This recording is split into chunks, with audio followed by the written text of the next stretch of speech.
Earlier this year, Hyundai took the wraps of the new 5th generation of the Santa Fe. A lot has changed on the SUV in this new iteration, including a completely different design, many more features as well as drivetrain options. We were in Hyundai's homeland Korea to sample how the Santa Fe has changed.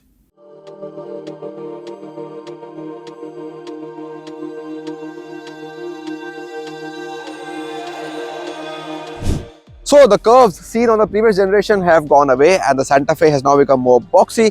Something has worked well for some brands of late. We'll have to see if that happens with the Santa Fe as well.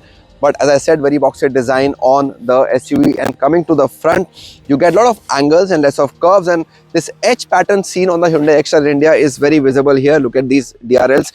The connecting bar goes all the way to the other side, and you see the H shape on the lower bumper as well.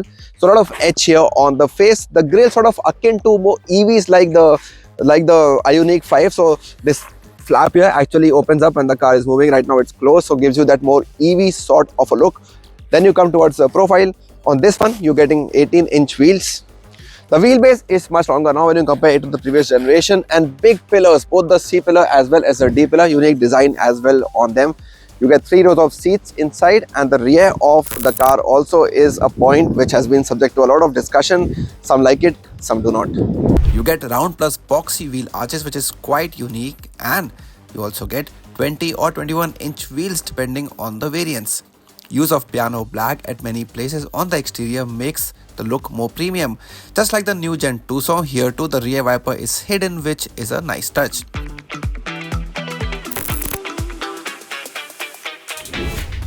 Big changes on this new generation when you come inside the cabin of the new Santa Fe as well.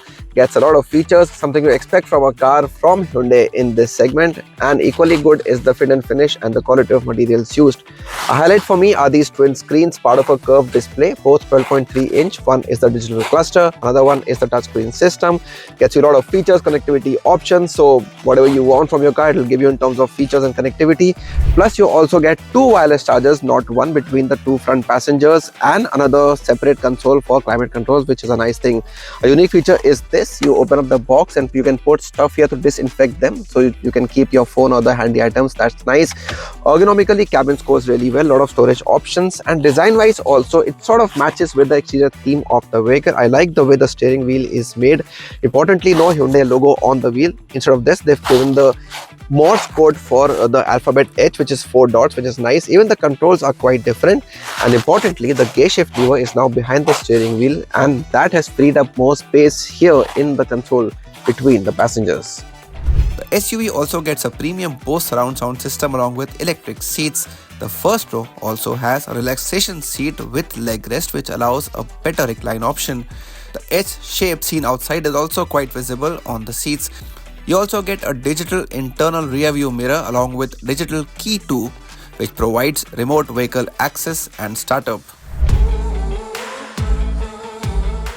3 rows of seats on the new Santa Fe, as I said, and these seats are quite decent in terms of comfort, so I get good knee room as well as shoulder room. Would have been better to get a little more under-thigh support, but it's not bad at all. It's quite decent. The access to the third row also is quite nice. I have armrests also with me. I like some quite quirky design bits here. So you get these C-type charging ports on the sides of the front seats. You get the AC vents on the B pillar. Frees up more space right here, and you can open this the armrest between the front seats from the back row as well, which is quite a cool thing. And then you also have this boss mode. You can actually adjust the front row seat by sitting here to create more space for yourself. And finally, 2 sunroofs on the Santa Fe, and that's very cool. The front sunroof is separate, and the bigger sunroof is on the back 2 rows, which gives you a sort of an independent feel. Depending upon the drivetrain, the second row legroom has gone up by up to 35mm, which is a good thing. The third row legroom length has increased by 15mm to 761mm, while the third row seating height has increased by 30mm to 282mm. It also reclines by 10 degrees, and the SUV gets an electric tailgate too.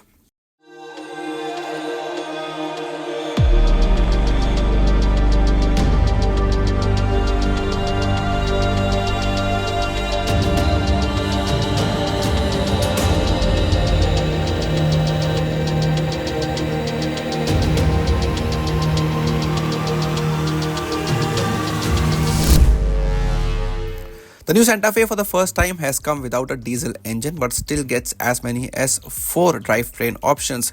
There are 2 pure petrol versions, one plug-in hybrid and one hybrid model, which is the one we sampled on the roads around Seoul. The 1.6-litre engine here along with the battery makes 178 bhp and 265 Nm. It takes 9.5 seconds to do 0 to 100 km per hour and reach the top speed of 190 km per hour. Owing to the hybrid setup, the car starts first in pure EV mode and then the engine comes to life. You get a sense that this particular setup is tuned more to provide better comfort than outright sportiness. The 6-speed automatic too subscribes to that. But there is a sport mode here. In fact, there are 3 modes you can choose from. You also have an eco mode. So you can either choose from better economy or you can choose for a more spirited drive along with the sport mode. And then you also have the My Drive mode to set the parameters according to your requirements. Press the throttle hard and the engine makes some noise before settling down. The paddle shifters do provide some enthusiasm, but we guess the 2.5-litre petrol mill with 8-speed DCT will satisfy the enthusiast within you more. Now, one of the highlights on the new Santa Fe is the comfortable drive you get on this SUV. It just really absorbs all the bumps and potholes in a beautiful manner. You don't really get affected by any undulations on the road and you're guaranteed a supremely comfortable drive on this car. And even though this is a big, boxy, bulky SUV, the coefficient of drag is rather impressive. It's quite low despite its size and dimensions. That aids in better handling. Of course, it doesn't give you the same level of handling as maybe a sedan would give you, but it's still quite decent looking at the design and shape of the vehicle. It maintains its stability quite well, especially around corners as we are driving right now on. It gives you a great experience and you can actually enjoy this drive a lot with the setup you're getting.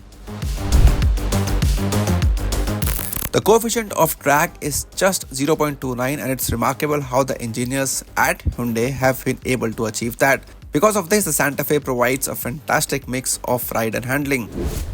As expected, the new Santa Fe also comes with a whole lot of ADAS features to make a drive a lot more reassuring and safer. You can choose from different features that come with this car. So, it's about following lane discipline, adaptive cruise control, blind spot monitoring, and a lot more of those features, especially out on the highways when you're driving at a faster speed, which has been a big part of our drive today. It has really helped us. The SUV also gets navigation-based smart cruise control too, which helps a lot on highways, especially on the curves.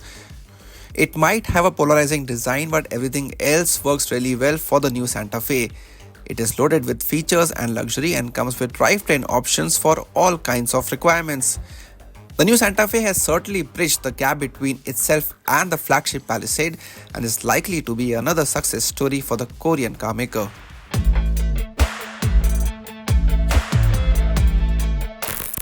It remains to be seen if the Santa Fe does make it to India or not. Between this and the Palisade, maybe one of the 2 SUVs could come to the Indian market. Which one of these 2 will come, or either will come or both will come, is something that time only will tell. But it looks like a great candidate for Hyundai, especially in this new generation, to bring to the Indian market.